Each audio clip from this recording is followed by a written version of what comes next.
ഈശോയുടെ ഏറ്റവും പ്രിയപ്പെട്ട സഹോദരങ്ങളെ, രാത്രി കിടക്കാനുള്ള സമയമൊക്കെ ആയി എന്ന് കരുതുന്നു. ഈശോയുടെ കരങ്ങളിൽ, ഈശോയുടെ മടിയിൽ ശാന്തമായിട്ട് കടന്നുറങ്ങുക. നമ്മൾ ഇന്നലെ വൈകുന്നേരം ചിന്തിച്ചൊരു കാര്യമില്ലേ, നമ്മൾ ഈ വചനമൊക്കെ വായിച്ചാലുള്ള ഒരു കൃപ എന്താണ്, വചനം പാലിച്ചാലുള്ള അനുഗ്രഹം എന്താണ്, ഇല്ലെങ്കിൽ വചനം വായിക്കുന്നതിനേക്കാൾ അപ്പുറമായിട്ട് വചനം പാലിക്കുമ്പോഴാണ് നമുക്ക് അനുഗ്രഹം ലഭിക്കാന്ന്. ഏറ്റവും വലിയ അനുഗ്രഹങ്ങൾ ഒന്നായിട്ട് ഞാൻ ഈ ദിവസങ്ങളൊക്കെ മറ്റൊരു ടോക്ക് ഒരുങ്ങുമ്പോൾ കിട്ടിയൊരു വചനമാണ്. ആ വചനം നിങ്ങളോട് ഇന്ന് രാത്രി ഷെയർ ചെയ്യാൻ വേണ്ടിയിട്ട് ആഗ്രഹിക്കുക. ഒന്ന് സങ്കീർത്തനം 119:11 വാക്യമാണ്. നമുക്കറിയാം 119 സങ്കീർത്തനം ഏറ്റവും വലിയ സങ്കീർത്തനമാണ്, ബൈബിളിലെ ഏറ്റവും വലിയ അധ്യായമാണ്. ഒപ്പം തന്നെ വിശുദ്ധ വചനങ്ങളെക്കുറിച്ച് ഉള്ള ഏറ്റവും ദീർഘമായ എഴുത്താണ് സങ്കീർത്തനം 119. നിങ്ങൾക്ക് എല്ലാവർക്കും അറിയാം.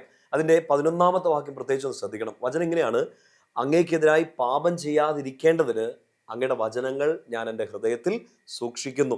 അപ്പോൾ വചനം നമ്മൾ ഒത്തിരി വായിച്ചു, ഒത്തിരി പഠിച്ചു, പാലിക്കാൻ വേണ്ടിയിട്ടൊക്കെ പരിശ്രമിക്കുന്നു. നമുക്കറിയാം, പ്രത്യേകിച്ച് നമ്മൾ ഈ നോമ്പുകാലത്തിലൂടെയൊക്കെ കടന്നു പോകുമ്പോൾ നമ്മൾ ഏറ്റവും കൂടുതൽ ആഗ്രഹിക്കുന്ന ഒരു കാര്യമാണ് പാപം ചെയ്യരുത്, ഈശോയിൽ നിന്ന് അകന്നു പോകരുത്, ഈശോയ്ക്ക് ഇഷ്ടമില്ലാത്ത ഒന്നും നമ്മുടെ ജീവിതത്തിൽ സംഭവിക്കരുത്, ഒരു പാപം പോലും ചെയ്ത് ഈശോയും നമ്മൾ തമ്മിലുള്ള ഒരു ബന്ധം വഷളാക്കരുത് നമ്മൾ ആഗ്രഹിക്കുന്നുണ്ട്. വചനം തന്നെ നമുക്കൊരു ഉപാധി, ഒരു വഴി പറഞ്ഞു തരികയാണ്. എന്താണ്? ഈശോയെ, അങ്ങേക്കെതിരായി പാപം ചെയ്യാതിരിക്കേണ്ടതിന് ഞാൻ അങ്ങയുടെ വചനം എൻ്റെ ഹൃദയത്തിൽ സൂക്ഷിച്ചിരിക്കുന്നു. 119 സങ്കീർത്തനം അതിൻ്റെ 11 വാക്യമാണ്. പ്രിയപ്പെട്ട സഹോദരങ്ങളെ, ഈ വചനം നിങ്ങൾ കാണാപ്പാടം പഠിക്കുകയല്ല ചെയ്യേണ്ടത് കേട്ടോ. ഇത് അടയാളപ്പെടുത്തിയിടുക മാത്രമല്ല ചെയ്യേണ്ടത്. നമ്മൾ ഒരു ബോധ്യമായിട്ട് നിറയ്ക്കണം.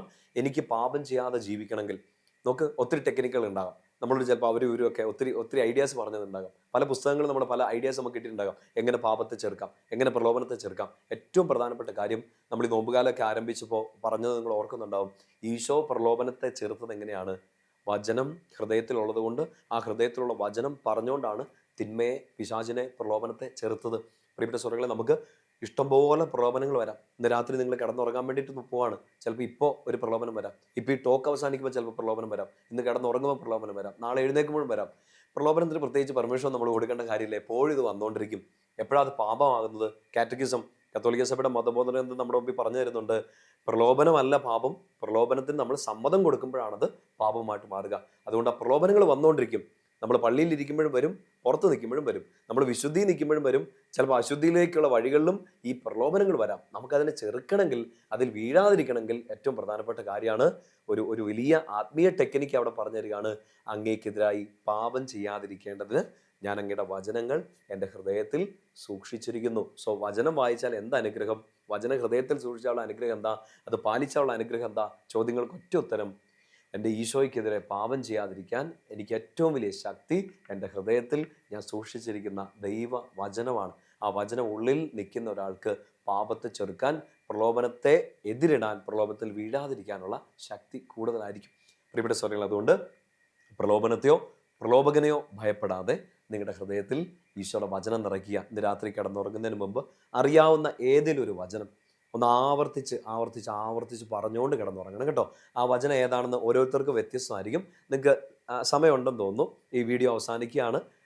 നിങ്ങൾക്ക് ഏറ്റവും നന്നായിട്ട് കാണാപ്പാടം ഒത്തിരി വചനങ്ങൾ അറിയായിരിക്കും. നിങ്ങൾക്ക് കാണാതെ അറിയാവുന്നൊരു വചനം, ബൈബിളിൽ ഇപ്പോൾ തുറന്ന് നോക്കല്, നിങ്ങൾക്ക് കാണാതെ അറിയാവുന്നൊരു വചനം ഒന്ന് റെഫറൻസ് ഒന്നും തെറ്റാതെ കമൻറ്റ് ബോക്സിൽ ഒന്ന് ടൈപ്പ് ചെയ്തിട്ടേക്കുക. അത് ചിലപ്പോൾ ചിലർ കമൻറ്റ് ബോക്സുകൾ തന്നെ ഇങ്ങനെ നോക്കിക്കൊണ്ടിരിക്കുന്നുണ്ട്. അപ്പോൾ അവർക്കെല്ലാം അതൊരു വലിയ അനുഗ്രഹമാകും. ഒത്തിരി വചനങ്ങൾ വായിക്കാൻ വേണ്ടി പറ്റും. അപ്പോൾ നിങ്ങളെല്ലാവരും ഒന്നോർക്കണം, വചനം നിങ്ങളുടെ എല്ലാ ഹൃദയത്തിലും സൂക്ഷിച്ചിട്ടുണ്ട്. നിങ്ങൾക്ക് കാണാപ്പാടം അറിയാവുന്ന, ഹൃദയസ്ഥമാക്കിയിരിക്കുന്ന ഏതെങ്കിലും ഒരു വചനം നിങ്ങൾ ഇപ്പം തന്നെ കമൻറ്റ് ബോക്സിലേക്ക് ഒന്ന് ടൈപ്പ് ചെയ്തിട്ട് കേട്ടോ. അതൊരു വലിയ ബ്ലെസ്സിങ് ആയിട്ട് മാറട്ടെ. രാത്രി ശാന്തമായിട്ട് കിടന്നുറങ്ങുക. ഉറങ്ങുന്നതിന് മുമ്പ് കമൻറ്റ് ബോക്സിൽ വന്നിട്ടേക്കുക.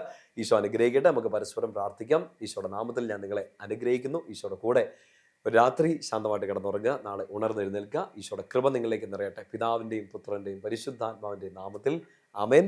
ഈശോ മിശിഹായ്ക്ക് സ്തുതിയായിരിക്കട്ടെ.